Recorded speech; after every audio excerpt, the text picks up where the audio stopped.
welcome back to my farm. As you can see, this is my farm. This is my bete farm. These are very healthy, no chemicals like that. Very natural. See, come and see. My hard work, my blood, sweat and tears. This is all mine. See there. There is my income. It takes lots of time and hard work, and also water.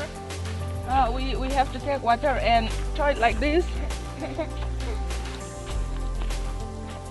These are also mine, and this is my pumpkin leaf.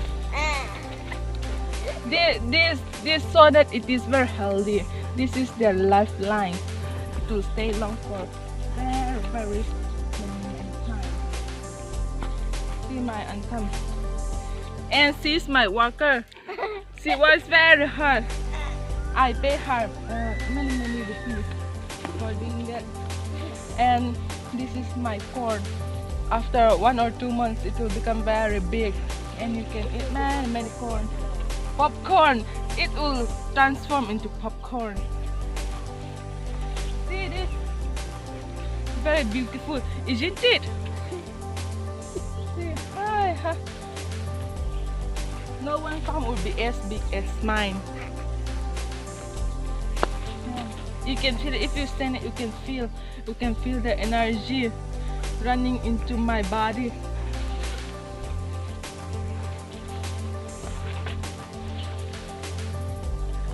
Ora! This is all I can saw. Kurumzari, namaste. Bye bye.